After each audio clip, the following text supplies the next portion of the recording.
सभामुखज्यूलाई कि चाहिँ म एक्लो मान्छे भनेर एउटा माननीय भनेर एक्लो माननीय भनेर चाहिँ हेला नगरियोस् है। किनभने अरूले 10-15 मिनट 20 मिनट 30 मिनट पाउँदाखेरि मलाई चाहिँ 5 मिनट नदियोस्। म एक्लो छैन। तपाईँहरूको कुनै पनि पार्टीभन्दा पार्टीको सदस्यहरू हुनुहुन्छ तपाईँहरूको, तिनीहरूभन्दा तपाईँहरूको पार्टी सदस्यहरूभन्दा मेरो चाहिँ समर्थकहरू धेरै छन् नेपालमा। साँच्चै पत्याउनुहुन्न भने जनमत लिनुहोस्, जनमत लिनुहोस् बाहिर गएर होइन। म एक्लो छैन, मेरो साथमा सारा नेपालीहरू छन्। सारा नेपालीले मलाई चिन्छन्, बच्चा बच्चाले चिन्छन्, टोल टोलमा चिन्छन्, गल्ली गल्लीमा चिन्छन्। त्यस कारणले 5 मिनट मलाई स्वीकार्य छैन है। अब म धेरै कुरा गर्न चाहन्न। म सौभाग्यले भनौँ अथवा दुर्भाग्यले भनौँ, अहिलेको जुन संसद बसेको छ, अहिलेको जो सरकार बनेको छ, त्यो सरकार बनाउनको लागि, चुनाव गराउनको लागि, चुनाव गराउने सरकारको म पनि मन्त्री थिएँ। पुरा मन्त्री हुन सकेन, भएन, तर म पनि मन्त्री थिएँ नि। त्यही सरकारले, हामी के अरे मन्त्री भएको सरकारले नै चुनाव गराएर अहिलेको संसद बनेको, अहिलेको सरकार बनेको हो। त्यति बेला खास गरी मलाई दुःख लागेको कुरा के छ भने, त्यति बेला मैले जे काम गर्न सकिनँ, खोजेको थिएँ गर्न सकिएन, किनभने चुनावी सरकार थियो, मैले जोड पनि गरिनँ। त्यति बेला मैले ल्याउन खोजेको अध्यादेश 3वटा, सबैलाई थाहा छ त्यो 3वटा अध्यादेश चाहिँ मैले अहिले सबै धेरै माननीयज्यूहरूलाई त्यसको कपीहरू पनि मैले पठाइसकेको छु, पढ्नु भएको छ। अहिले सरकारले 8वटा अध्यादेश ल्याउँदाखेरि मेरो अध्यादेश यो छ भन्नु मैले पनि त्यहाँ बुझाएको थिएँ। अध्यादेश आयो, तर मैले ल्याउन खोजेको अध्यादेश अहिले पनि आएको छैन। र जुन अध्यादेश आयो, जुन रूपमा अध्यादेश ल्याउन खोजेको थिएँ त्यो रूपमा आएको छैन। त्यो पनि ठिकै छ, तपाईँहरूले ल्याउनु भयो, मैले केही उस छैन। मैले ल्याउन खोजेको विश्वविद्यालय जुन छ, केही नेपाल ऐन विश्वविद्यालयलाई को अध्यादेश जुन छ, मैले पनि त्यही ल्याउन खोजेको थिएँ।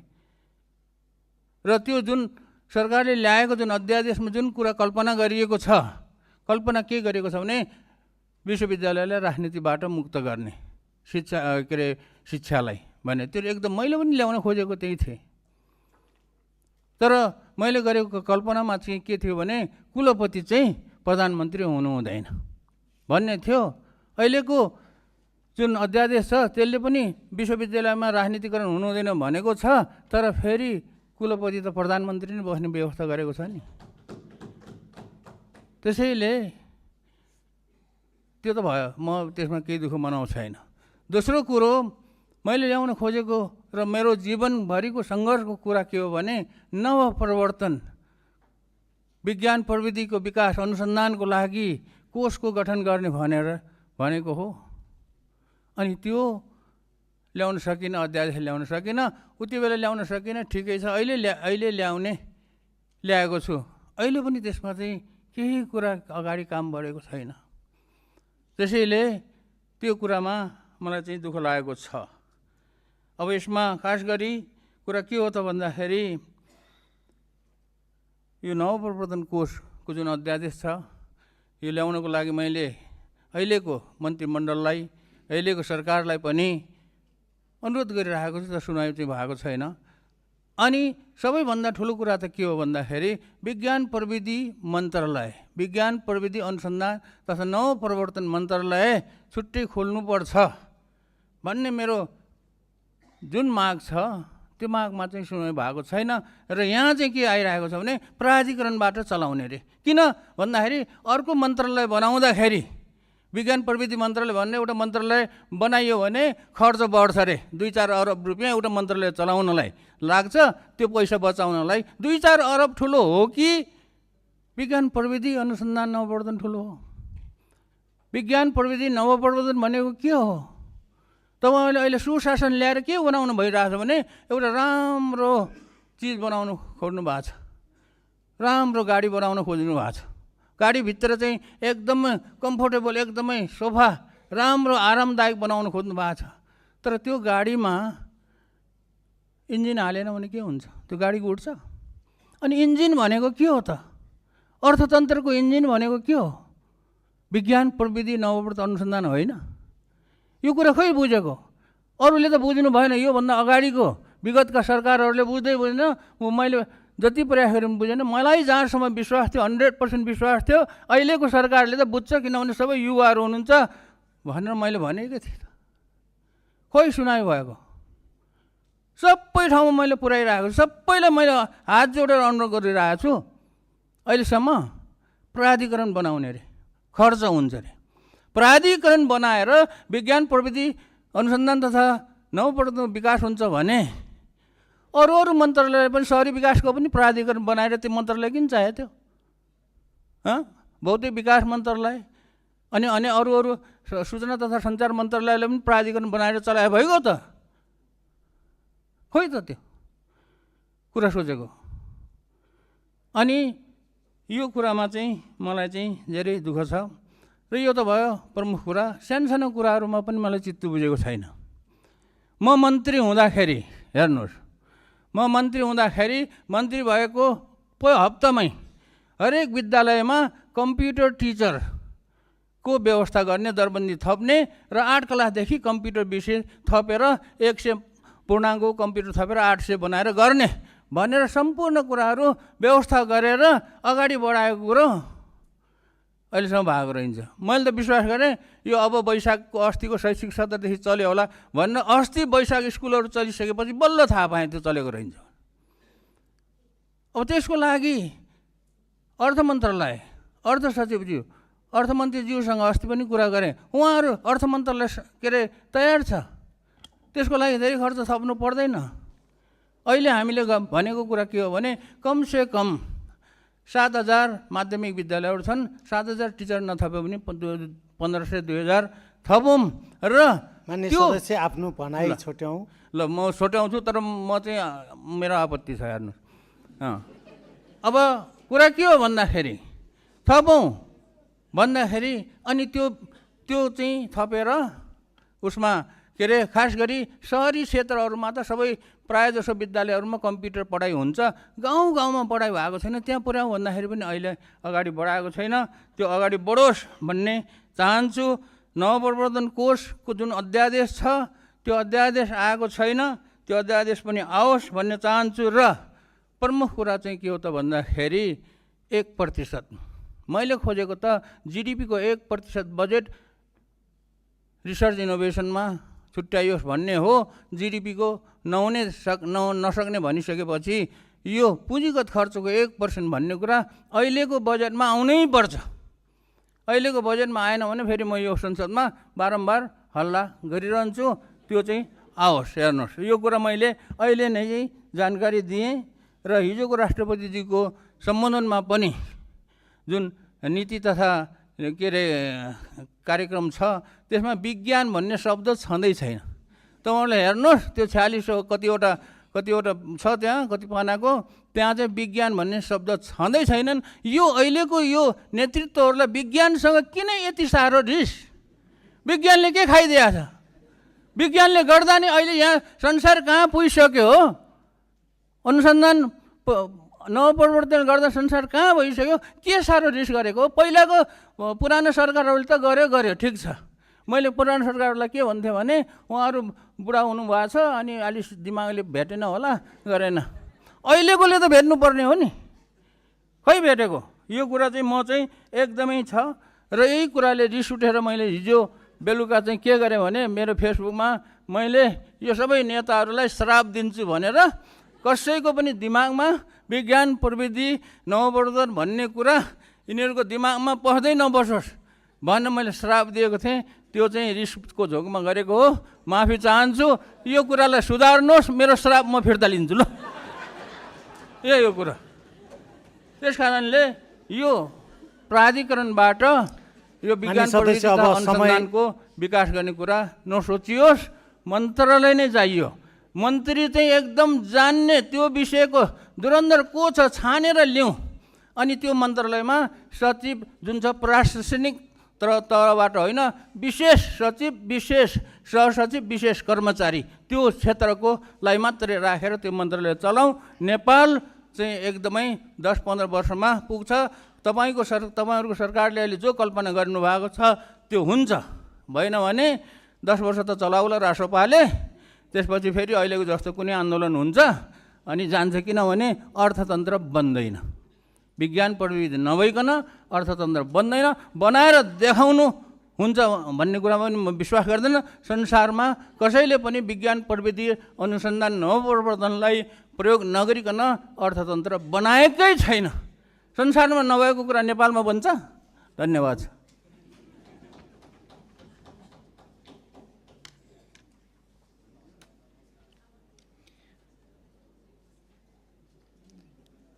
मान्य सदस्य राख्नुहोस्, यहाँको केमा नियम आपत्ति हो, कुन नियमावलीको कुन नियम आपत्ति हो?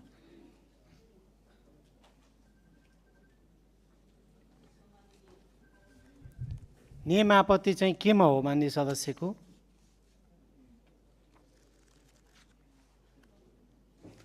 माइक दिदिनुहोस्।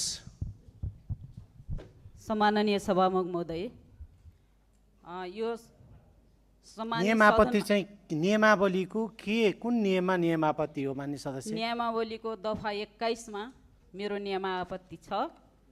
सम्मानित सभामुख महोदय, यो सदनमा बोलिरहँदा प्रतिपक्षले उठाएका विषयहरू पचाउन सत्तापक्षले नसकेको देख्दा मलाई अनौठो लागेको छ। मान्य सदस्यलाई मैले एकछिन रोकेँ। मान्य सदस्य, मैले मान्य सदस्यलाई योभन्दा अगाडि तपाईँले नियम आपत्ति गर्नुभन्दा अगाडि सत्तापक्षले बोलेको थिएन। यहाँले नियम आपत्ति गर्दा तत्कालीन समय जति बेला जुन विषयवस्तुमा बोलिएको छ र त्यति बेला नियम आपत्ति गर्नु पर्यो।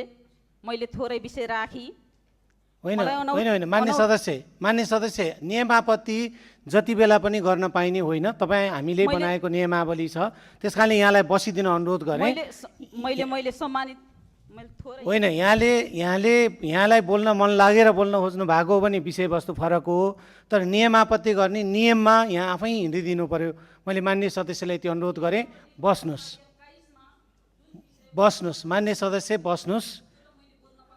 मान्य सदस्यले बोल्ने चाहिँ तत्कालीन समय जुन बेला नियम आपत्ति गर्नुपर्ने हो त्यति बेला गर्नु पर्यो। त्यस कारणले त्यो यहाँले चाहिँ नियमावली हेरिदिनु पर्यो। मैले सबै मान्य सदस्यहरूले नियम आपत्ति गर्दाखेरि बोल्न समय दिएको छु। त्यस कारणले अहिले यहाँले उठाइरहनु भएको विषय नियमावलीसँग मिल्दैन, मेल खाँदैन। त्यस कारणले बस्नुहोस् मान्य सदस्य, बस्नुहोस्।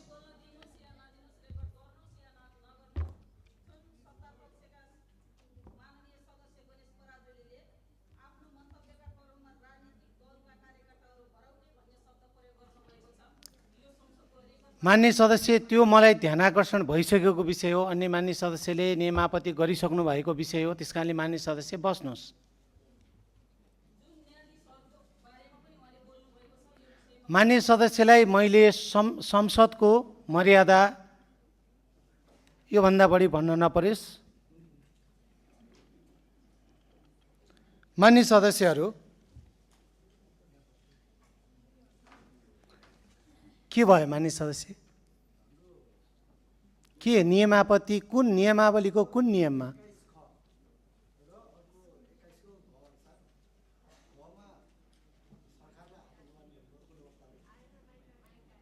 माइक दिनुहोस्।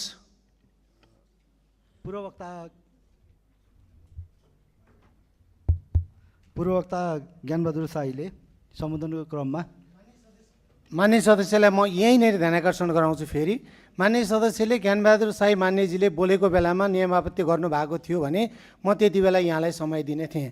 त्यस कारणले यहाँले अहिले नियम आपत्ति यति बेला गरिरहनु भएको छ कि तत्पश्चात अर्को मान्य सदस्यले पनि बोलेर गइसक्नुभयो। त्यस कारणले यसमा मर्यादामा रहिदिनु होला। बस्नुहोस्। हजुर, हुन्छ।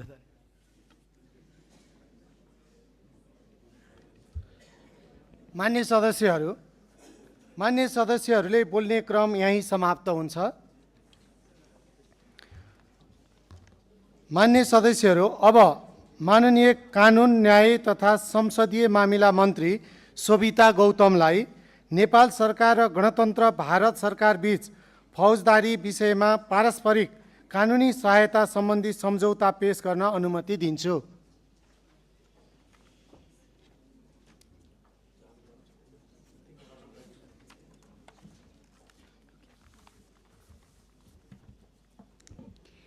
सम्मान्य सभामुख महोदय, नेपाल सरकार र भारत सरकार बीच मिति 2082 1/5 नेपाल सन्धि ऐन 2047 को दफा 6 बमोजिम सम्पन्न भएको agreement between the government of Nepal and government of the republic of India on mutual legal assistance and criminal matters सम्बन्धी सम्झौता सोही ऐनको दफा 10 बमोजिम जानकारीका लागि प्रतिनिधि सभा समक्ष पेश गर्दछु। संविधाकारी दुई राज्यबीच फौजदारी कसुरको अनुसन्धान अभियोजन लगायतका न्यायिक कारबाहीलाई पारस्परिक कानुनी सहायताको माध्यमबाट प्रभावकारी र सहज बनाउने मुख्य उद्देश्य राखी सम्पन्न भएको हो यो सम्झौता। यो सम्झौता नहुँदा एक मुलुकमा भएका अपराधको अनुसन्धान गरी प्रमाण र कागज ल्याउन, भ्रष्टाचार गरी अर्को मुलुकमा लुकाएका सम्पत्ति फिर्ता गर्न र अपराधीलाई सजाय दिन समस्या परेको थियो भने यो सम्झौता कार्यान्वयन भए पश्चात अपराधीलाई सजाय दिन तथा अपराधबाट कमाएको सम्पत्ति फिर्ता ल्याउन समेत योगदान पुर्याउनेछ।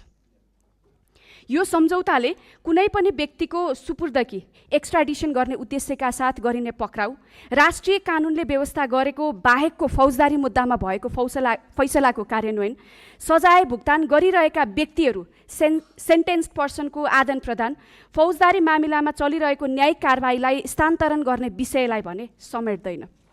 यस सम्झौताले विधिको शासन सुदृढीकरण गर्न तथा न्याय प्रशासनमा संस्थागत समन्वय अभिवृद्धि गर्न महत्त्वपूर्ण योगदान पुर्याउने विश्वास गरिएको छ। यस सम्झौताको कार्यान्वयनसँगै दुवै देशबीच कानुनी सहायता आदान प्रदान सहकार्य अझ सबल एवं परिणाममुखी हुने अपेक्षा गरिएको छ।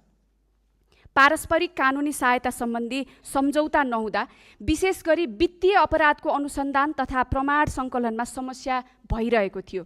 अन्त्यमा यो सम्झौता कार्यान्वयनबाट नेपालमा हुने वित्तीय अपराध न्यूनीकरण गर्न तथा अनुसन्धान अभियोजन र न्याय निरूपणलाई थप प्रभावकारी बनाउन कोसे ढुङ्गा साबित हुनेछ र यसले सम्पत्ति शुद्धिकरण तथा आतंककारी कार्यमा वित्तीय लगानी गर्ने कार्यलाई निवारण गर्ने सम्बन्धी पारस्परिक मूल्याङ्कनमा थप मद्दत पुर्याउनुको साथै एफएटिएफको ग्रे लिस्टबाट हट्न समेत महत्त्वपूर्ण योगदान पुर्याउनेछ। धन्यवाद।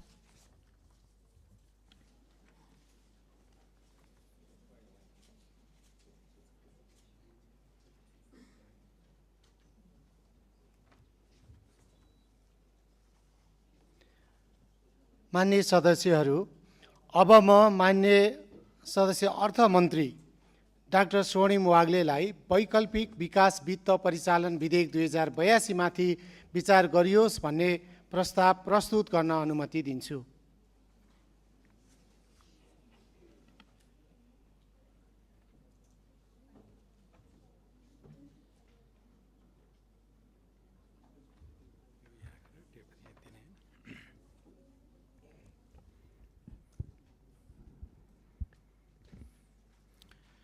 सम्मान्य सभामुख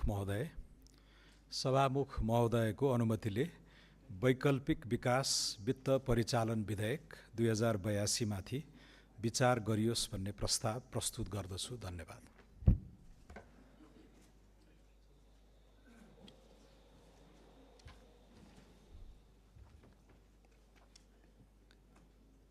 माननीय सदस्यहरू, अब वैकल्पिक विकास वित्त परिचालन विधेयक 2082 माथि विचार गरियोस् भन्ने प्रस्तावमाथि अर्थात् विधेयकमाथिको सामान्य छलफल प्रारम्भ हुन्छ। यस छलफलमा विधेयकको सैद्धान्तिक पक्षमा मात्र छलफल हुने बेहोरा अनुरोध गर्दछु। मान्य सदस्यहरू, उक्त छलफलमा भाग लिन चाहनुहुने मान्य सदस्यहरूले आफ्नो नाम सभामुखको डायससँगै बसेका सचिवालयका कर्मचारीहरूलाई 5 मिनेटभित्र लिखित रूपमा उपलब्ध गराइदिनु हुन अनुरोध गर्दछु। छलफलमा भाग लिन चाहनुहुने प्रत्येक मान्य सदस्यलाई 3 मिनेटको समय निर्धारण गरिएको छ।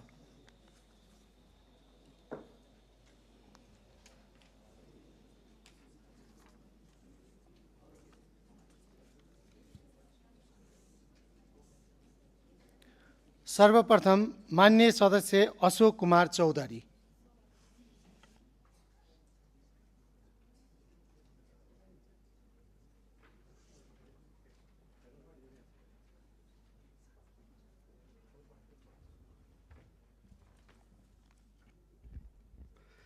सम्मान्य सभामुख महोदय, वैकल्पिक विकास वित्त परिचालन विधेयक 2082 माथि विचार गरियोस् भन्ने प्रस्ताव अत्यन्तै महत्त्वपूर्ण र समसामयिक विषयका रूपमा प्रस्तुत भएको छ।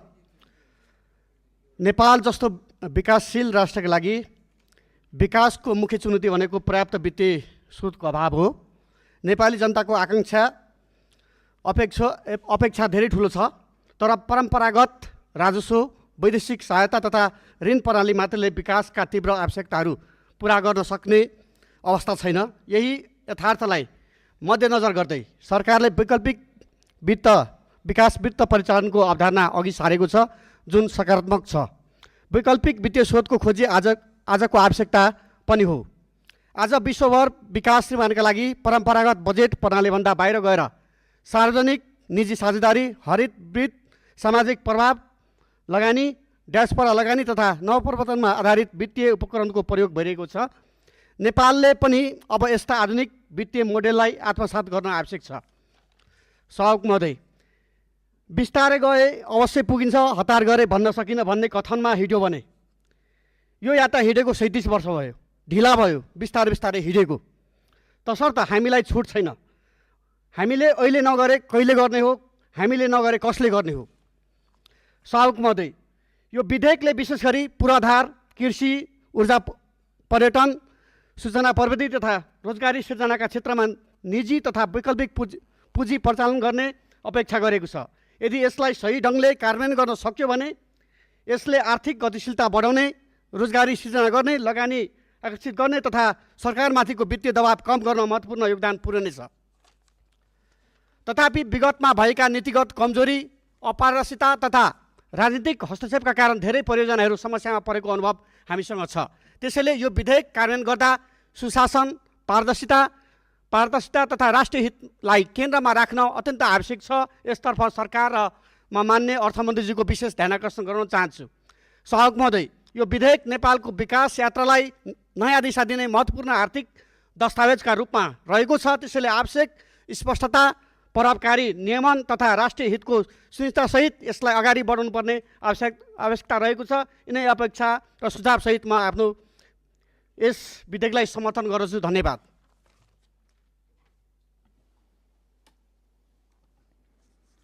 मान्य सदस्य सुशील खड्का।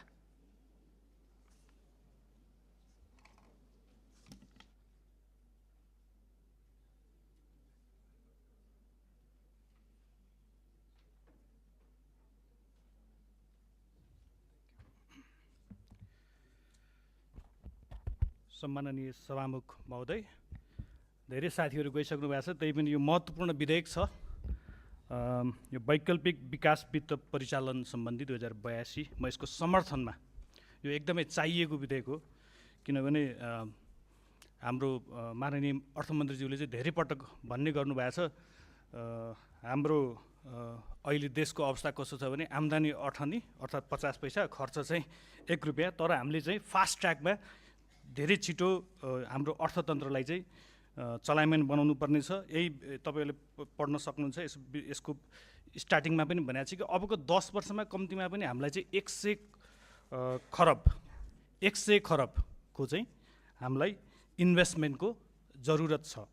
तर नेपालको हिजोसम्मको परिप्रेक्ष्यमा हेर्नुभयो भने हामीले 4 खरबको पुँजीगत खर्च गर्ने हामीले जुन लक्ष्य ल्याएको थियो त्यसमा चाहिँ 1.1 खरब मात्रै छ। त्यो भने क्लोज टु 27% हो, होइन।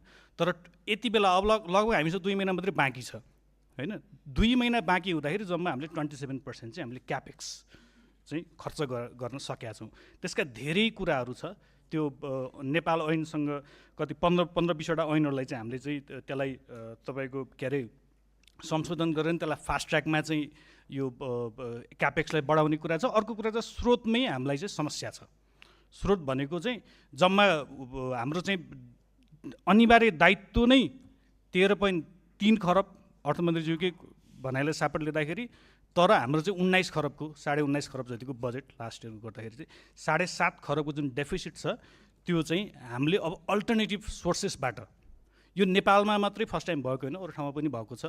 जस्तो अरू कन्ट्रिजहरू, लेबननले, इभन इन्डियाले पनि, भियतनाम, फिलिपिन्सले पनि यस्ता अल्टरनेटिभ टुल्सहरू चाहिँ युज गरेका छन् आफ्नो विकासको क्रममा। र त्यही क्रममा जुन हिसाबले यो आएको छ यो एकदमै स्वागतयोग्य छ। तर अब यसलाई इम्प्लिमेन्टेसनमा हामीले कसरी लगिन्छ त? अब यसमा चाहिँ डायस्पोरालाई चाहिँ हामीले चाहिँ युज गर्ने, डायस्पोरालाई चाहिँ हामीले चाहिँ के युटिलाइज गर्ने कुराहरू छ।